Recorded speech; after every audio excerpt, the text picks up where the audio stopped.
الشرط هنا ايه؟ اكبر او يساوي 20 حلو. هو مين؟ السن. السن. اوكي، يبقى انا عندي هنا في الجمله ديت الايدج اللي هو السن، صح؟ must be لازم يكون over اللي هي ايه؟ اللي هي اكبر من، تمام؟ or equal، يعني ايه equal؟ او يساوي كام؟ 20. يبقى انا الشرط، انا طلعت من الجمله ديت في الاساس كده بس فهمت الشرط بتاعي هنا بيقول ايه؟ اتاكد ان السن لازم يكون اكبر من او يساوي 20. حلو. لو ما كانش الكلام ده ايه اللي هيحصل؟ or او يعني لو الكلام ده ما اتعملش display. يعني ايه display؟ حلو.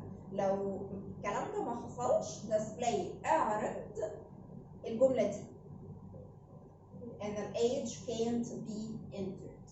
تمام؟ طيب احنا ترجمنا مع بعض الجمله، حلو، وعرفنا ايه الشرط وعرفنا ايه اللي هيحصل لو الشرط ده ما اتعملش، بس عايزين نفهم اكتر.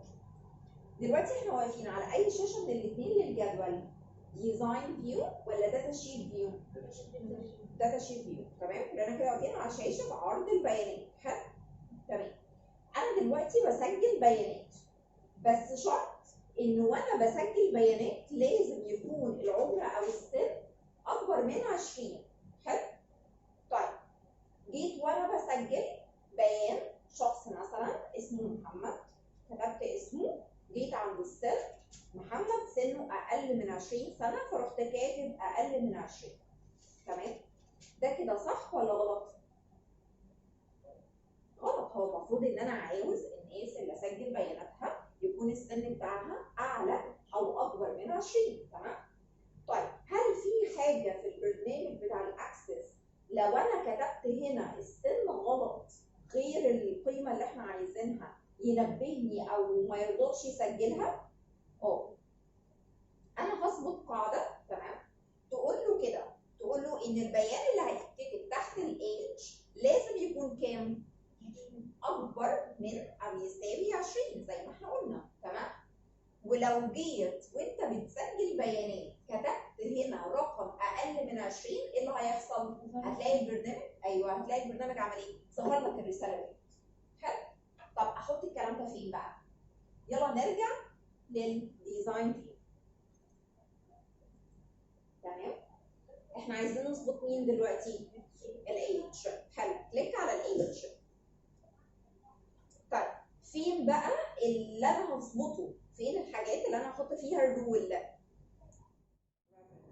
طيب اوكي، كلمه valid مسموح بيه. تمام؟ فكلمه validation rule اللي هي معناها القاعده المسموح بيها او قاعده السماح.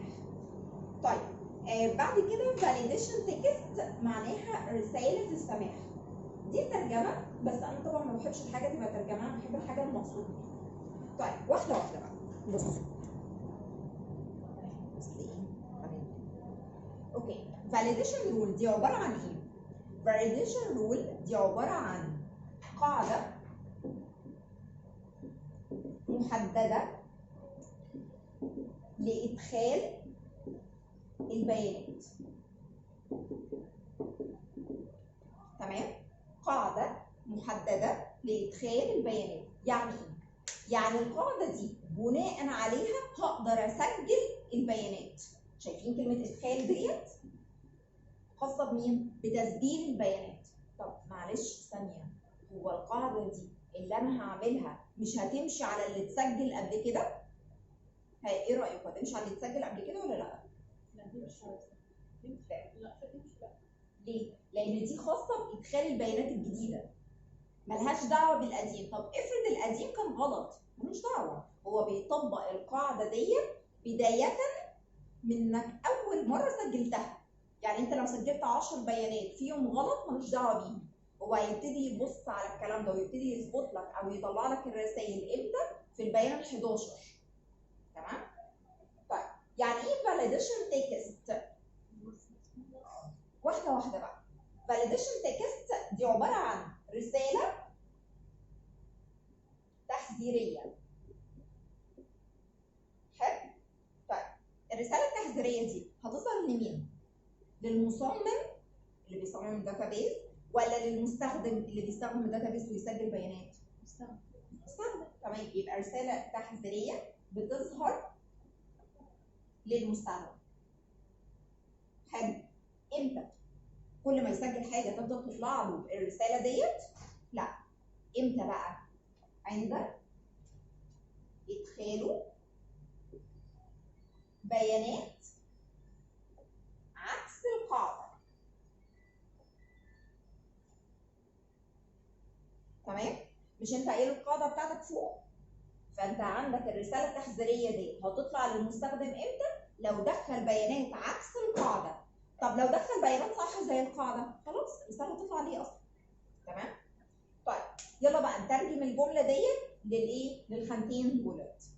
احنا قايلين ان الايج لازم يكون over or equal 20، لازم يكون اكبر من او يساوي 20. فيبقى هكتب ايه هنا في الفاليديشن رول؟ هكتب بكل بساطه خالص اكبر من او يساوي 20. طب مش هكتب الايج؟ يا جماعه مش هكتبه، مش انا اصلا واقف عليه. فيبقى الخاصيه ديت هتطبق عليه، مش محتاج انك تكتبه. طيب ايه الفاليديشن رول؟ ايه الفاليديشن تكست؟ الرساله دي اللي هي ايه؟ age can't be entered. تمام؟ ان السن مش هينفع ان انا اكتبه او اسجله. طيب يلا نجرب. يلا نجرب. انا هكليك على الايج.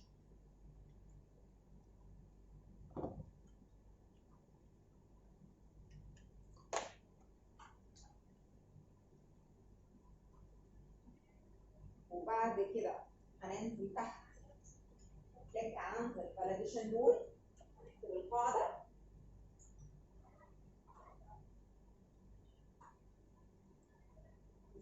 مش محتاج ان انا افتح. انا لسه انا عارفه هي كليكي بس في الخانه واكتبي اهو. الاكبر من يا جماعه والاصغر من، حد فيكم بيتلخبط فيهم؟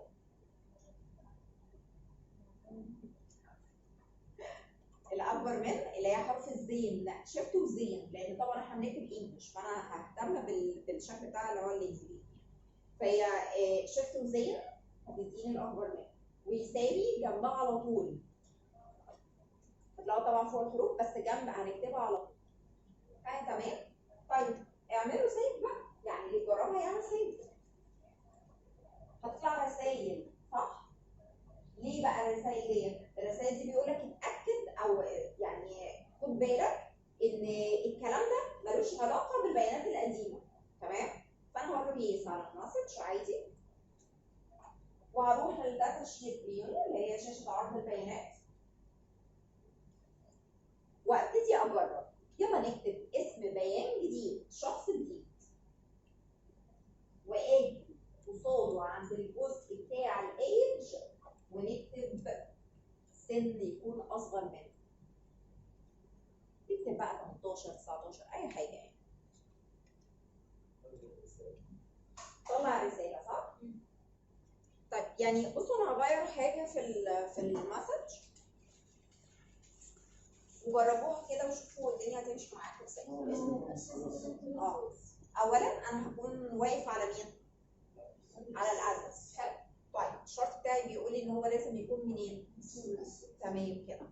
ولو الكلام ده ما اتطبقش او ما حصلش المفروض ان هو يطلع مين؟ بس. فيبقى انا المفروض هروح اقف على الادرس، اكتب على الرول بتاعته سيلز، هاجي اكتب الرساله دي بس. هو كل مره بس انا بشوف انا هكتب ايه في الرساله وهكتب ايه في القاعده وخلاص على كده. لو كتبنا اي حاجه ثانيه غير سيلز بالنسبه له ده بيان غلط، هو مش هيقبل الا سيلز بس. تمام؟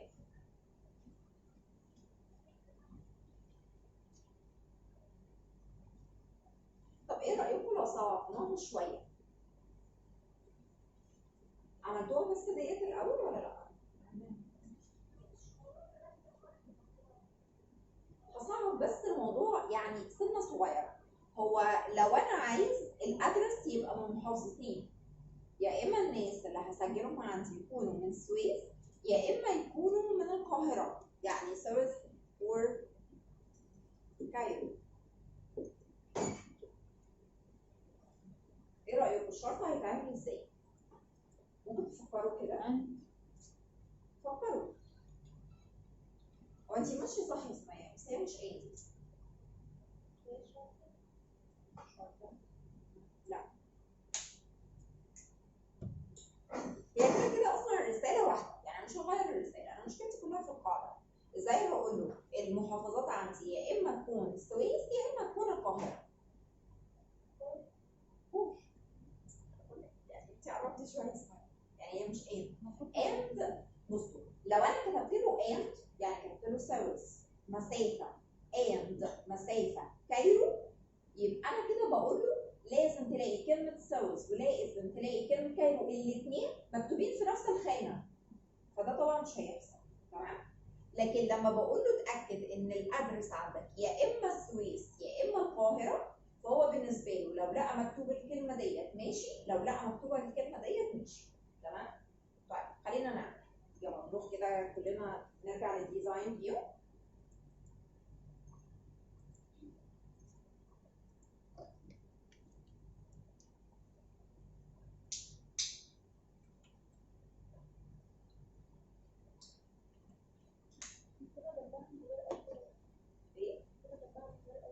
مسافه اور مسافه كايرو على طول ورا بعض.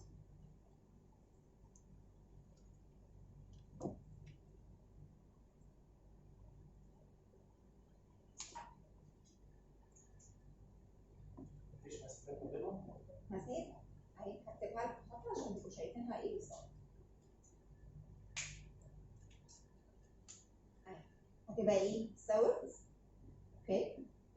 طيب بعد كده هسيب مسافه، بعد كده هكتب ايه؟ اور اللي معناها او، بعد كده هسيب مسافه، بعد كده هكتب ايه؟ كايرو.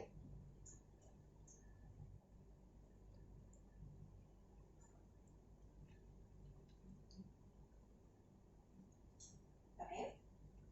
ونعمل سيف هيتنقل للداتا شيت فيو ونشوف الدنيا هتمشي برضه معايا ازاي.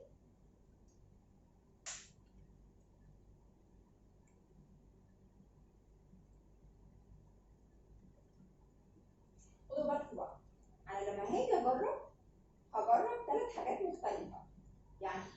يعني هجرب الاول حاجه غير السويس وغير القاهره، يعني هجرب محافظه ثالثه خالص، اي حاجه. تمام. المفروض ان انا لما اكتب اي حاجه غير الاثنين دولت ايه اللي هيحصل؟ يظهر الرساله. تمام. طيب همسح بقى المحافظه المختلفه ديت واكتب حاجه من الاثنين اللي صح. سويس لو انا كتبتها وما طلعش الرساله يبقى انا كده عامل الدنيا تمام. طيب لو كتبت كايرو امسحها واكتب كايرو، لو برضو عملت انتر وما طلعش الرساله كده انت الدنيا تمام. لكن لو طلع رساله خطا على سويس او كايرو، تمام، يبقى اعرف ان انت عامل حاجه مش صح. تمام. طبعا في ناس بتنسى مسافه، في ناس ممكن تنسى حرف في الكلمه. عارفين ان الخطا المشهور بقى ان الناس بتشقلب حرف اليو وحرف الاي بتوع سويس. يعني في ناس كتير قوي بتتلخبط الكلام ده، طبعا ده هيبقى غلط. اوكي. طيب تمام. الجزئيه بتاعت الفاليديشن رول والفاليديشن تكست بالنسبه لكم كده تمام؟ اوكي. هطلب بس منكم حاجه تفكروا فيها من لحد المره الجايه. تمام. على الجزئيه بتاعت الفاليديشن رول ده هاتوا كده صفحه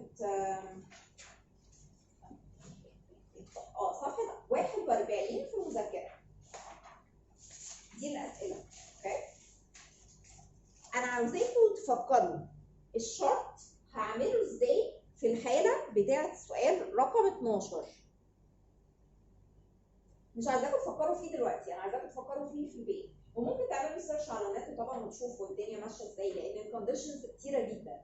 بس يعني احنا اللي علينا اللي هي بتاعه النمبر واللي هي بتاعه التكست واللي هي بتاعه الديت اللي هي السؤال اللي في المذكره. اوكي. سؤال رقم 12 يا جماعه، صفحه 41. اوكي. لحد دلوقتي المفروض ان احنا اخدنا الفيلد ستايل، خلصنا الفورمات، خلصنا الديسمال بليسز، خلصنا الفاليديشن رول والفاليديشن تكست. خلينا نجرب مع بعض الخاصيه بتاعت حاجه يعني مريحه جدا بصراحه في ادخال البيانات. احنا اخر بيان كاتبينه ايه في الجدول؟ ناشوناليتي، صح؟ طيب اوكي، بما ان احنا طبعا هنا في مصر وفي السويس وكده تقريبا 99% من الناس اللي هيبقوا شغالين في الشركه مثلا اللي احنا عاملين لها الجدول ديت الجنسيه بتاعتهم ايه؟ مصريين، صح؟ طب ما انا ممكن اسهل على نفسي ان يتكتب تلقائي في العمود بتاع ناشوناليتي كلمه ايجيبشن او كلمه مصري، تمام؟ بحيث ان انا خلاص ما انا عارف ان تقريبا كل الناس اللي عندي مصريين. طب صدفه ان في واحد بس جنسيته مختلفه، يبقى اعمل ايه؟ امسح الكلمه اللي مكتوبه اللي هي بتاعت ايجيبشن واكتب مكانها الجنسيه كده. بدون شرط؟ بدون شرط؟ ما فيش شروط ولا حاجه، هي مجرد حاجه بس تسهل عليا وانا بكتب البيانات. تاني احنا عايزين نعمل ايه؟ انا عندي العمود بتاع الناشوناليتي البيان فيه ثابت واحد هو اللي هو ايه؟ ان الجنسيه مصري، تمام؟ فانا هسهل عليا وهسهل على اللي بيدخل بيانات ان تلقائي هيبقى مكتوب في العمود بتاع الناشوناليتي ده كلمه ايه؟ ايجيبشن. صدفه ان في حد عنده الكلمه دي هتبقى متغيره فهغيره هو بس. اوكي؟ طيب اعمل الكلام ده ازاي؟ برضه نرجع تاني للديزاين. الخاصيه بتاعتنا اللي بعد كده اللي هناخدها حاجه اسمها ديفولت فاليو، تمام؟ يعني ايه كلمه ديفولت؟ افتراضي، وفاليو معناها القيمه. فانا دلوقتي عايز اظبط ديفولت فاليو، قيمه افتراضيه هي اللي بتتسجل تلقائي، تمام؟ اعملها ازاي بقى؟ خلينا نرجع للديزاين فيو، انتوا تقريبا كلكم واقفين عليه، ونضغط كليك عند ناشوناليتي، تمام؟ طيب خلينا ننزل تحت في الخصائص وهندور على الديفولت فاليو. وصلتوا لها؟ هتلاقوها على فكره فوق الفاليديشن رول على طول. طيب كليك في الخانه بتاعتنا، يعني كليك على طول، تمام؟ ماشي.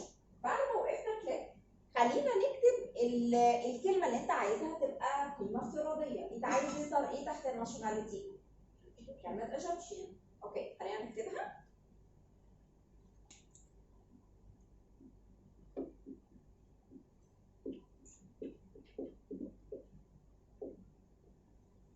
كلمه ايجيبشن يا جماعه بالاي مش بالاو.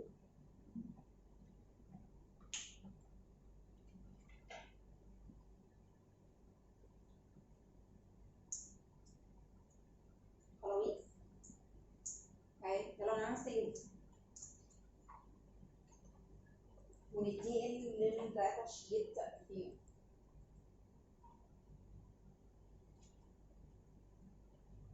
تمام؟ ايجيبشن ظهرت، بس ظهرت من امتى؟ من جديد، تمام؟ هو بالنسبه له خلاص ادام انت مسجل بيانات قبل كده مش هيسجل قدامها، طبعا عشان ما لخبطش يعني اي بيانات ثانيه كانت مكتوبه، هو هيبتدي لك الكلام ده من اول الجديد. وكل ما تعمل بيان جديد هو بالنسبه له خلاص بقى مسجل قصاده ايه؟ ايجيبشن، تمام؟ طب ايه رايكم لو عملناها في حاجه ثانيه؟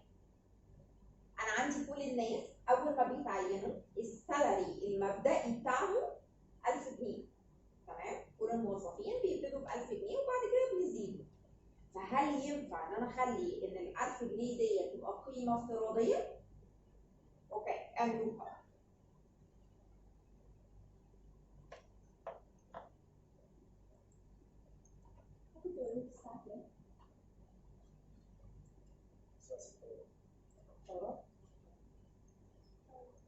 هو ده الأذان بتاع المغرب بيأثر 7 إلا ربع ولا 7؟ 7 إلا 5.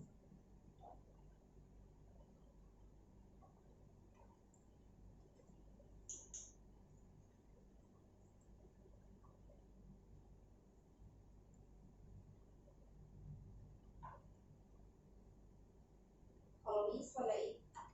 تمام؟ يعني الناس اللي رجعت في الشاشة بتاعت عرض البيانات أنا شايفهم بيكونوا 1000 صح؟ مش بتعمل كده مثلا.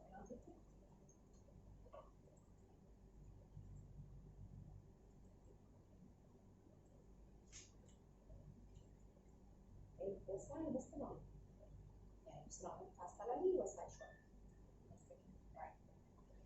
تمام كده. طيب فيها المشكله الخاصيه بتاعت الديفولت فاليو، يعني سهله جدا ما فيهاش اي حاجه اصلا. طيب اوكي، خلينا بقى نطبق اخر خاصيه في الخصائص، خاصيه اسمها الاندكس. تمام، خاصيه الاندكس انا همشيها معاكم بالراحه خالص. لا، قبل ما نعملها هسالكم على حاجه، هو مين البيان اللي موجود عندكم في الجدول اللي ما ينفعش اكرر بياناته؟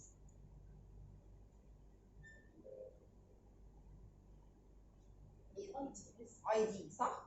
ليه؟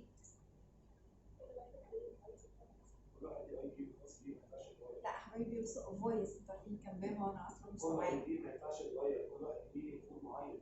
حلو. ليه بقى في الجدول؟ ايه اللي عمل الاي دي في الجدول انه ما ينفعش يتكرر؟ ايه اللي احنا ظبطناه في الجدول؟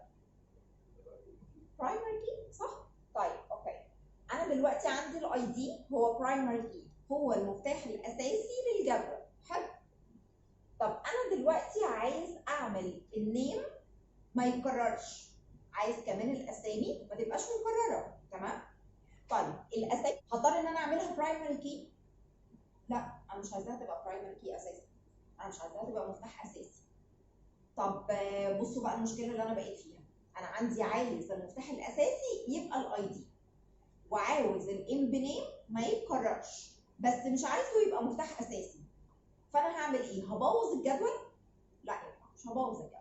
انا عندي خاصيه اسمها ايه يا جماعه بقى؟ الفهرس. تمام. الفهرس ديت ليها وظيفتين. اول وظيفه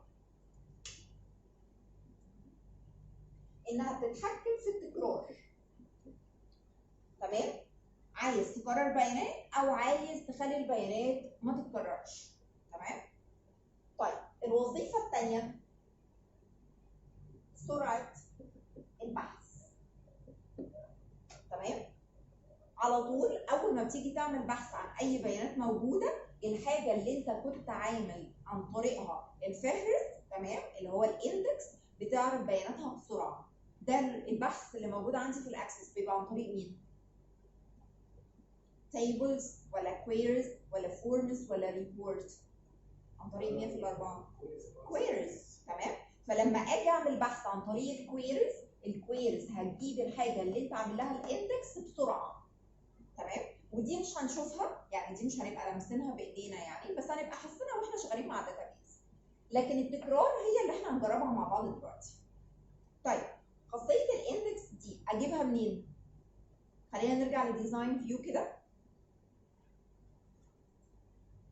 وخلينا نضغط. انا عايز مين اظبطه ما يتكررش؟ النيم، صح؟ طيب خلينا نضغط كليك على الام نيم.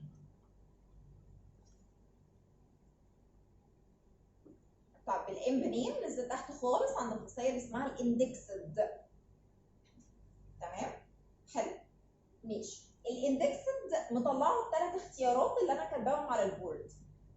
اول اختيار نو. تمام، انت اوريدي مش مشغل الخاصيه اصلا، يعني خاصيه لا تكرار ولا سرعه بحث، انت اساسا مش مشغل الخاصيه. طيب امال ايه يس دوبليكيت؟ اوكي، بصوا كده بقى معايا على البورد. يس اللي في الاول ديت معناها ان انت كده شغلت ايه؟ سرعه البحث. يعني لو جيت تعمل كويري يستعلم عن طريق الاسم بتاع الموظف، تمام، مش عن طريق الايدج، مش عن طريق الهاير ديت، مش عن طريق اي بيان تاني، عن طريق النيم، تمام، وانت مشغل الخاصيه بتاعت الاندكس، هتلاقي البيانات بتجيلك بسرعه. يعني بدل ما بتاخد 10 دقائق، لا هتلاقيها بتاخد 5 دقائق عشان تعرض لك البيانات. تمام. طب امال ايه دوبليكيت؟ اوكي، ديت معناها انه بيسمح تسجيل بيانات مكرره. تمام، يبقى اليس الاولانيه دي خاصه بمين؟ سرعه البحث. دوبليكيتس، اوكي، يبقى معنى كده ان هي هتعمل ايه؟ هتسمح لك انك تسجل بيانات مكرره، يعني ممكن بكل سهوله تسجل اسامي مكرره. تمام. طيب لو انا اخترت يس نو دبليكيت ده معناه ايه؟ اليس الاولانيه ديت معناها ايه؟ سرعه البحث. تاني يعني ايه سرعه البحث؟ يعني لو جيت تعمل كويري استعلام عن اسم الموظف اللي انت ظبطته ده هتلاقي البيانات بتجيلك اسرع. طيب نو دبليكيت معناها ايه بقى؟ عدم تسجيل بيانات مكرره. يعني وانت بتسجل اصلا البيانات في الاول البيانات بتاعتك مش هينفع تتكرر. تمام؟ طيب خلينا نجرب مع بعض يس نو دبليكيت الاول. كده واقفين على الام بنيم، بننزل تحت عند الاندكسد. تمام؟ ونختار يس نو دبليكيت. تمام؟ يلا نعمل سيف للجدول ونتنقل للداتا شيت فيو. تمام؟ يلا نكتب اسم انت كنت كاتبه قبل كده.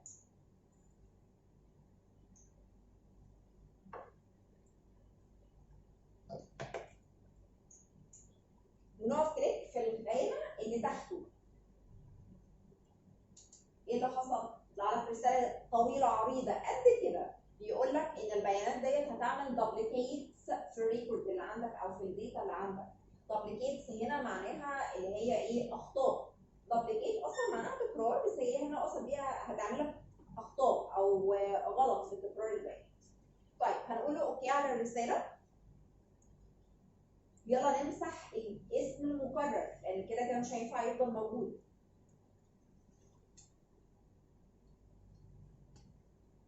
يلا نتنقل تاني للديزاين فيو.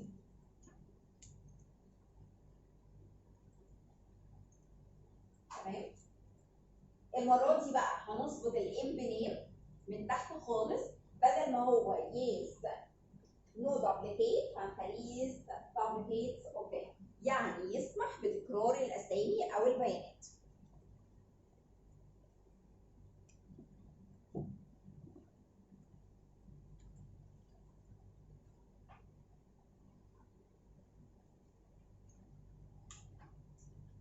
تمام؟ اوكي كده ماشي تمام جدا. وقفنا كليك في الخليه اللي تحتها، اتاكدوا بس ان هو فعليا قبل بيان مكرر. حلو قوي. ماشي، خلينا نعمل سيف للجدول، خلينا نعمل حفظ للجدول.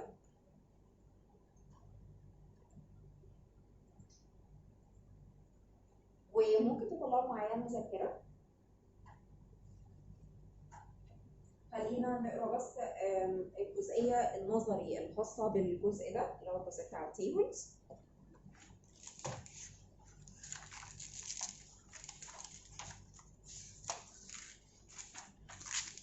احنا اصلا كنا خدنا النظري بتاع الداتابيز اللي هو صفحه 35 كنا اخدناه صح؟ طيب تمام. انتوا قريتوا اول جمله؟ طيب ماشي. اول جمله معناها ايه؟ بص مش عايزه ترجمه، انا عايزه المعنى. معنى العام. طب اقرا معاكم؟ نقراها. ماشي. بيقول لي each table in a database should contain data related to a single subject. اولا كلمه tables اللي هي اصلا بيها طبعا الجداول. بيقول لي each table in a database يعني كل جدول في قاعده البيانات. تمام؟ لو هترجمه بقى كل جدول في قاعده البيانات should contain يعني يفضل او يجب يعني ان يحتوي على data بيانات related to a single subject. related to يعني متعلقة بيه، خلينا نقولها متعلقة بيه أحسن. single subject موضوع واحد. يعني إيه بقى الجملة ديت؟ يعني إحنا كده ترجمناها بس هو مقصود بيها إيه؟ يعني كل بيانات في الجدول لازم تكون متعلقة بموضوع محدد. يعني مثلا أنا دلوقتي بعمل جدول عن الامبلويز، تمام؟ جدول عن الموظفين. فأنا بسجل كل البيانات اللي متعلقة بمين؟ موظفين، تمام؟ ما ينفعش في النص احط في الجدول بتاعي بيانات خاصه بطلبه مثلا في مدرسه. انا مين؟ دي مالهاش علاقه بالموضوع. تمام. ما ينفعش اسجل هنا في الجدول بتاع الامبلويز مثلا بيانات خاصه بالمنتجات اللي بتنتجها الشركه، برضو مالهاش علاقه بالموضوع. يبقى انا بعمل ايه؟ انا بحط عندي البيانات في كل جدول خاصه بموضوع محدد. بيانات موظفين يبقى الموضوع بتاعي بيتكلم عن بيانات الموظفين. جدول منتجات يبقى بيانات بتاعتي خاصه بالمنتجات. طيب الجمله الثانيه بيقول لي tables contain records. each record made up ما بين قوسين split into of number of fields. طيب واحده واحده بقى. tables contain records. الجداول بتحتوي على ايه؟ لا record معناها سجلات. تمام. اللي هي ما بين قوسين ممكن تكتبوا عندكم اللي هي اصل بيها الصفوف. كل صف في الجدول اسمه record، سجل.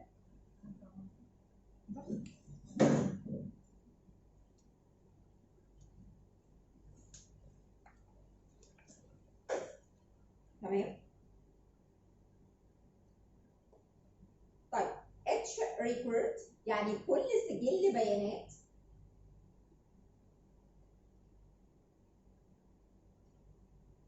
made up أو split into. made up أو split into يعني في الترجمة مختلفين عن بعض، بس هنا هتديني نفس المعنى اللي هي معناها إيه؟ بيتكون من أو ينقسم إلى. كل سجل يعني كل صف ينقسم إلى أو بيتكون من number of fields مجموعة من الحقول أو البيانات. يبقى بصوا تاني كده، انا عندي كل جدول بيبقى مكون من ايه؟ سجلات ولا بيانات؟ سجلات. لازم بالترتيب على فكره، لان لما بيجي الاسئله في الامتحانات بتبقى كده. الاسئله دايما بتبقى واضحه ان الجدول هو الكبير بيتكون من مجموعه من الصفوف. تمام. دي اللي بتبقى اصغر اللي هي سجلات. تمام. وكل صف كل سجل بينقسم لمجموعه من البيانات الصغيره اللي اسمها ايه؟ فيلد. تمام. ماشي. تاني، الكبير هو مين؟ التيبل. التيبل بينقسم لحاجه اصغر شويه اللي هي الصفوف اللي هي اسمها ايه؟ ريكورد. طب كل ريكورد كل صف يتكون من مجموعه من بيانات صغيره، البيانات الصغيره دي اسمها فيلد. تمام. اللي هي طبعا مقصود بيها الحقول يعني. طيب بعد كده بيقول لي each field in a table. كل حقل بيانات في الجدول should contain only one element. يعني يجب أن يحتوي على عنصر بيانات واحد فقط. حتى ما بين قوسين عندكم مكتوب ايه؟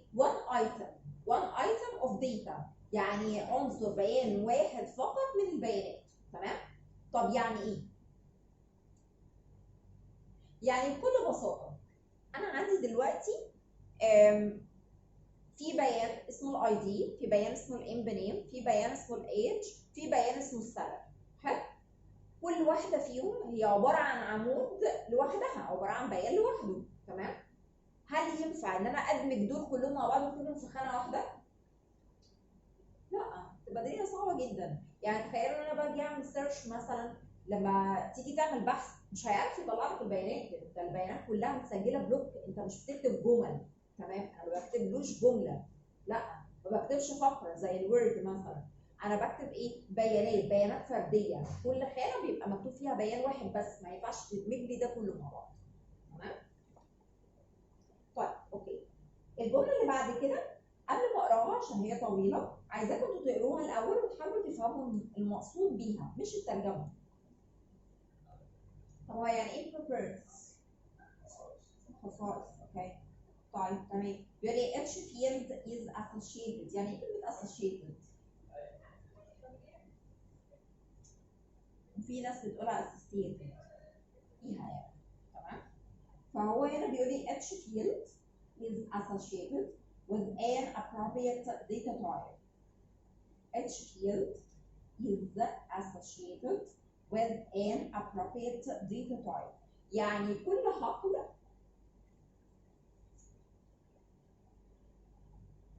متعلق ب نوع بيانات مناسبة أو مخالفة. بالظبط نوع بيان مناسب. appropriate data type نوع بيان مناسب. طيب and properties وخصائص which control the amount of information allowed in the field. وخصائص ايوه تتحكم كمية المعلومات تمام المسموح بيها في الحقل. فهقولها تاني وخصائص بتتحكم في كمية المعلومات المسموح بيها داخل الحقل. دي الخصائص اللي احنا خدناها مع بعض، اللي هي منها بقى الفاليديشن رول، الفاليديشن تكست، الفيلد ساينز، الحاجات دي. اهي such as مثل field size حجم الحقل، format نوع البيانات او شكل البيانات، default values القيم الافتراضيه، والفاليديشن رولز قواعد ادخال البيانات.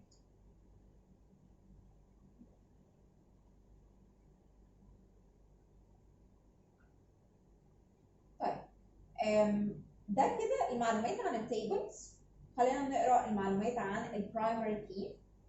برايمري كي اللي هي قصد بيها المفتاح الاساسي.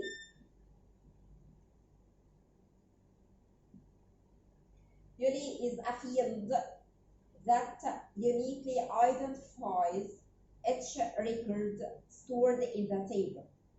يعني هو عبارة عن حقل. كلمة unique يعني ايه؟ ايه؟ نوع خاص صح؟ كلمة unique معناها فريد أو نوع خاص أو حاجة غير قابلة للتكرار. فهو عبارة عن حقل identifies each record stored in the table. بيعرف كل سجل بيانات مخزن في الجدول بطريقة فريدة غير قابلة للتكرار. هقولها تاني، هو عبارة عن حقل يعرف كل سجل بيانات مخزن في الجدول بطريقة فريدة غير قابلة للتكرار.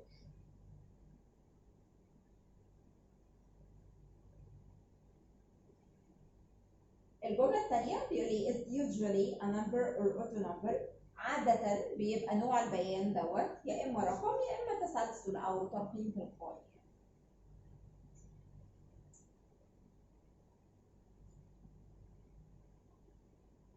طيب بعد كده بيقول لي used to provide a unique reference for each record. بصوا ترجمة الجملة الثالثة دي نفس الأولى بالظبط تمام، بس هي طبعا بالإنجلش مختلفة.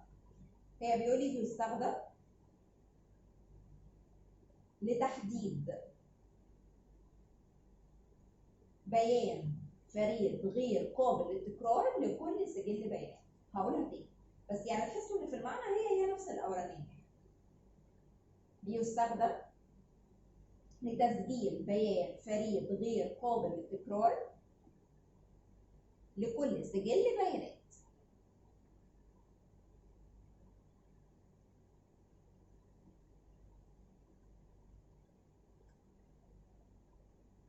طيب هنقرا مع بعض جزئيه الاندكس وهناخد بريك. ماشي. بيقول لي الاندكس اللي هي عمليه الفهرسه اللي هي الخاصيه طبعا اللي قدامنا على البورد ديت. بيقول لي only fields that will need to be queried frequently should be indexed. يعني الحقول المستخدمة في الاستعلامات frequently يعني بصورة مكررة، يعني دايما هستعلم عنها يعني. should be indexed يفضل فهرستها، يعني طول ما انت هتستعلم عن طريق بيان معين على طول تمام، فيفضل انك تعمل له خاصية الاندكس عشان تسهل عليك او يجيب لك البيانات بسرعة. an index دي الجملة الثانية. an index speeds up searches in the database، يعني الفهرس أو الفهرسة بيسرع من عملية البحث في قاعدة البيانات. عامة كده أي سؤال نظري هيجي عن الاندكس بيوصف حاجة إنها بتسرع عملية البحث أو عملية الاستعلامات أو عملية إيجاد المعلومات جوه الداتابيز، على طول هو بيتكلم عن الاندكس. تمام؟ أي جملة من الجمل، لأن طبعا بيغير في الصيغة يعني. أي جملة في الأسئلة هتجيلي كده في الاختيارات إيه هي الخاصية اللي مسؤولة عن إن أنا أسرع البيانات أو أسرع البحث أو أسرع الاستعلام عنها أو الكلام ده، على طول أعرف إنها الاندكس. تمام؟ خلينا ناخد بريك 5 دقايق أو 10 دقايق كده وبعدين